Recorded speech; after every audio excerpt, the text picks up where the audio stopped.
Hey, welcome back, everybody, to another episode of Outside the Box podcast. I am Roger Godwin, your host, and we are so glad to be here. We're all almost up with power in Oklahoma.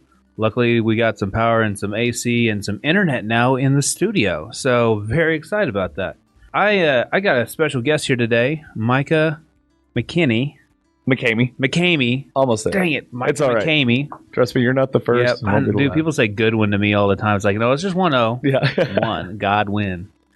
So, but I got him in the studio today. My friend Casey actually met him working in the cannabis industry. And just cool dude, a veteran, and just just rocking and rolling in some life. So, Yeah. Casey introduced us, and here we are today. So, I want to introduce to you today, Micah McCamey. Yes. Nailed it. Dang, there we go. Thanks so, for having me, me. man. I'm excited. This is my first real podcast, I guess. First podcast / video cast. Yeah. We'll try to move that out of your way a little bit so we can see more. Oh, you of don't your want to face. be. Yeah, you don't want there we go.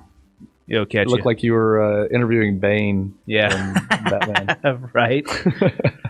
So we were actually just sitting here talking a little bit, and just kind of how a lot of people have started a podcast, and Casey told you a little bit about this and what I do. Right. So you're like, hey, let's check it out, right? Yeah.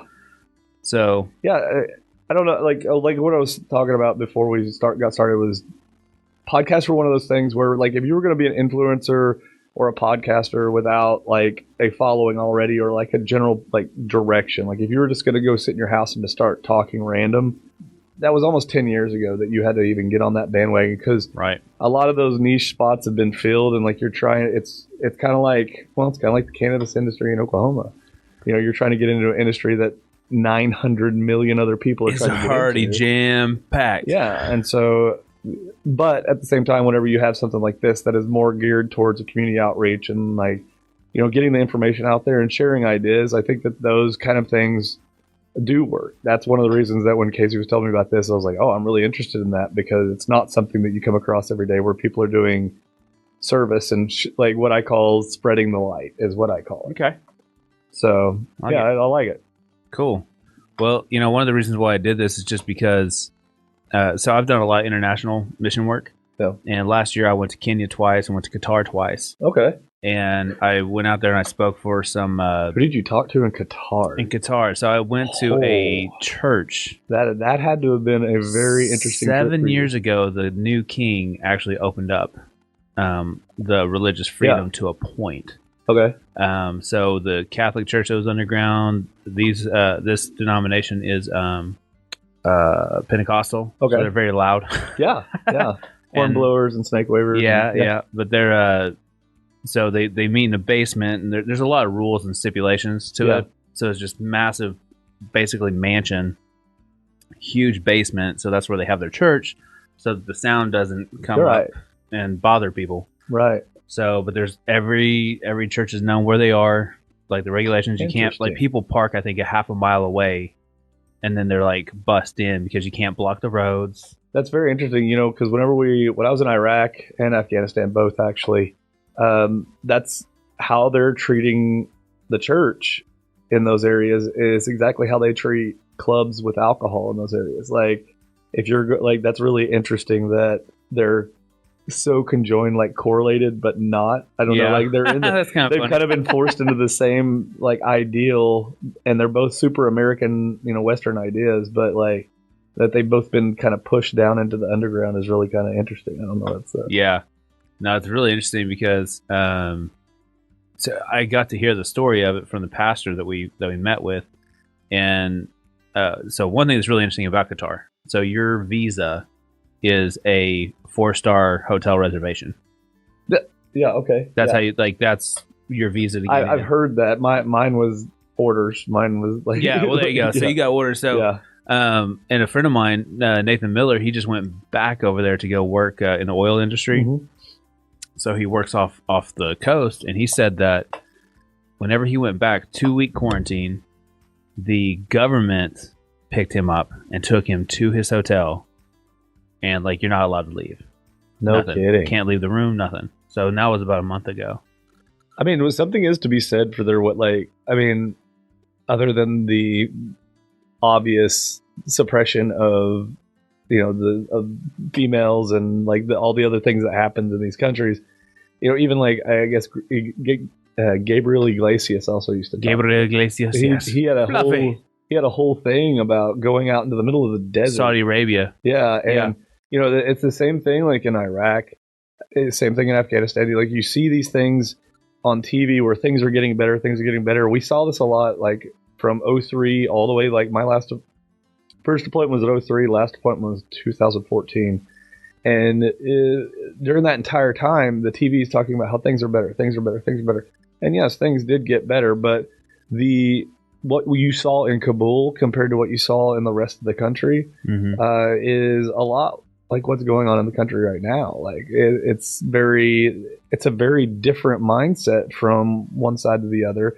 The people in the country really weren't worried about anything that was going on in Kabul, nothing that was going on in Kandahar. Which, by the way, that's the capital of Afghanistan. Yes, and most people don't even know of a state. So, but yeah, they don't. These people literally just weren't worried about anything else that was going on outside of their little culture because why did it affect them? Well, now we're at a place in the world, and I think that's what this growing pain is. What 2020 has kind of become is this breaking. It's the breaking of a cocoon. It's the shell that's breaking, and we're finally starting to see that.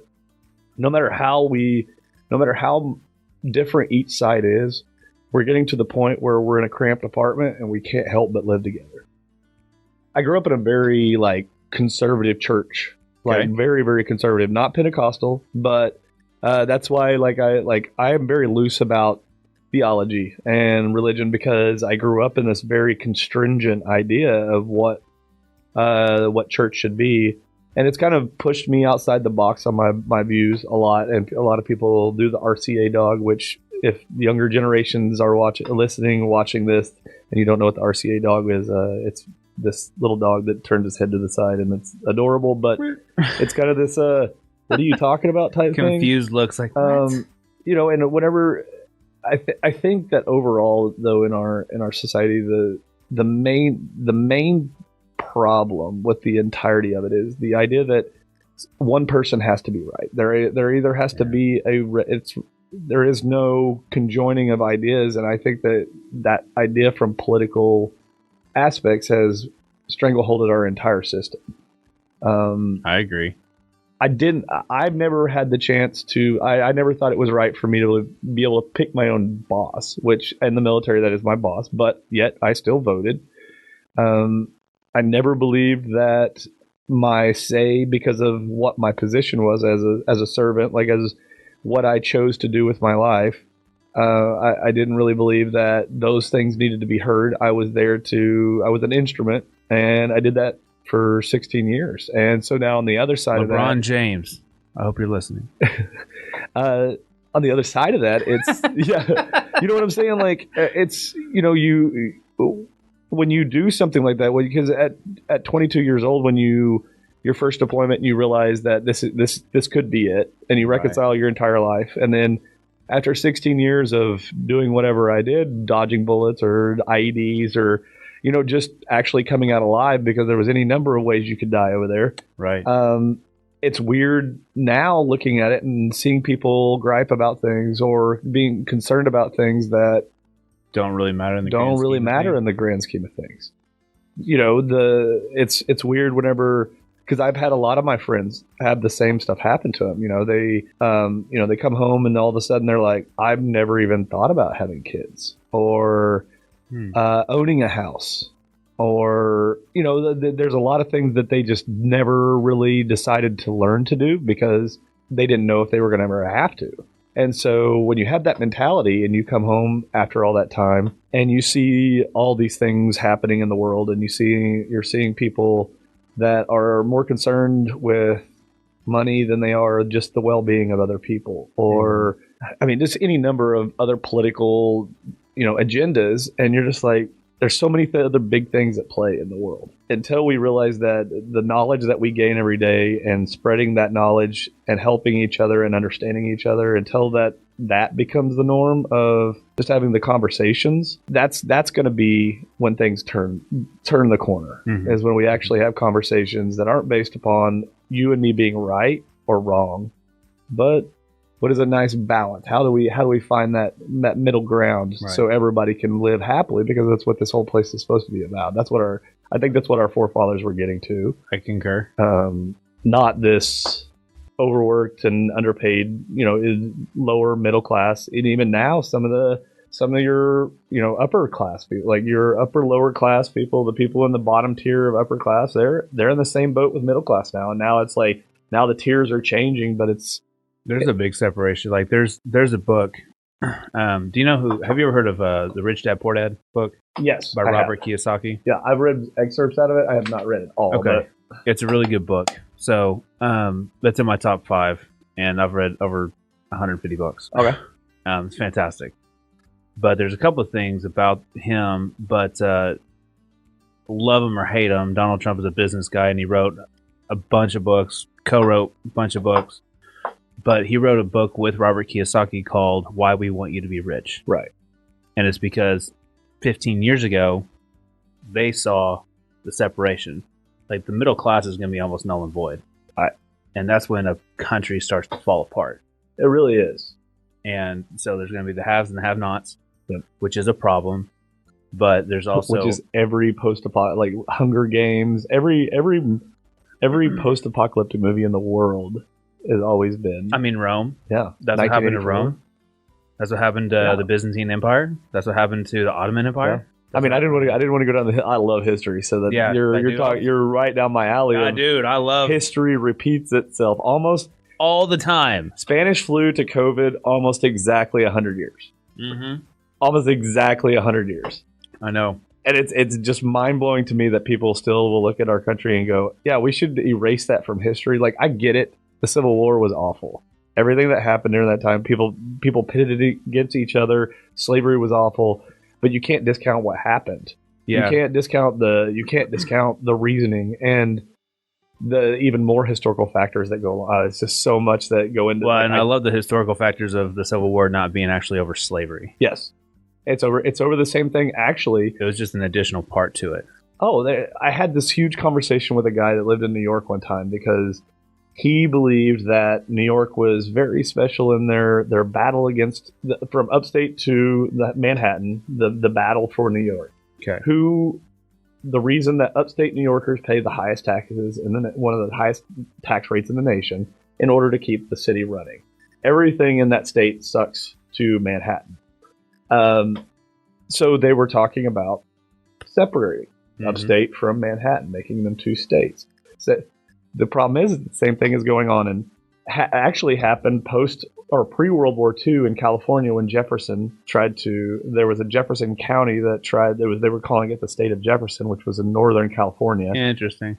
Then you have Colorado that's had the same issues and the same desire. Washington has the same issues and the same desire.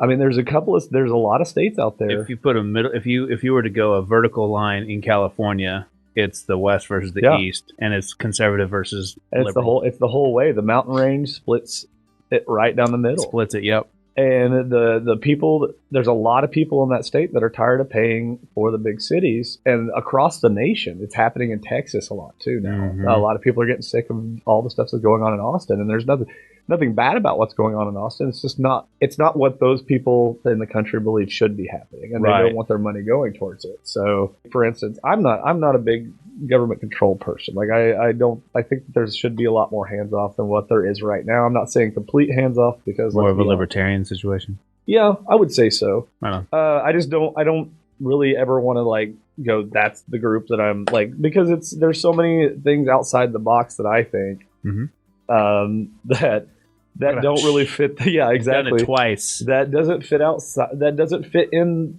the normality of what people think that is a belief. My religious beliefs are really, really out there.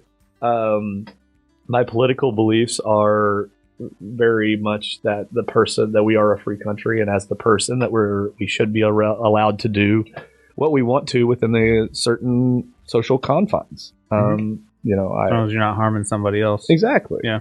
Yeah, I think that's the big thing is we've gotten to the point where we think that it's that Minority Report mentality. We think we can stop it. Stupid. But education really does come down to it, and our education system is garbage. And I don't know how much garbage it is. I think it's bureaucracy. It's the same thing that infects the rest of the system.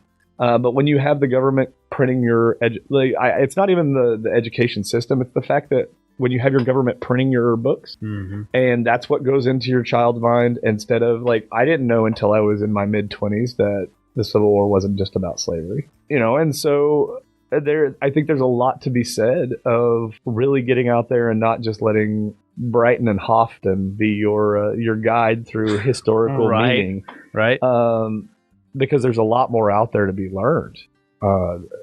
So that's where I think privatizing education, but it's the scariest thing in the world because you can't privatize it because it's one of those things like what water should be. It should be free. It's a natural thing. It's common. Like knowledge is something that's common. Just like that's one of the greatest things about the internet. Not what it actually got used for is that it's the spreading of knowledge. I mean, they should have known way back whenever there was a old story about you worked in the cannabis industry, so you remember the old story about the first weed sold over the internet? Okay, so an MIT student and a Stanford student. Nice. They were using it's Arapanet from back. It was like pre-internet, like back in the 80s. Okay. And one of the guys bought weed from a guy at Stanford over the internet, and that was the first. That should have been the first indication that, like, oh crap, we've just created commerce. Like, it's not. We didn't create the greatest thing in the history. Like, that should have stopped them in their tracks. That's why nobody will ever know when Skynet is actually going to be created. It's something like that. Like, because it'll do something really cool that people are like, oh, you know what? We really, really need that.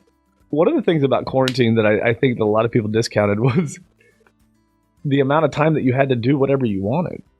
A lot of people chose unwisely. I mean, they said alcohol sales went up like 300% or something insane.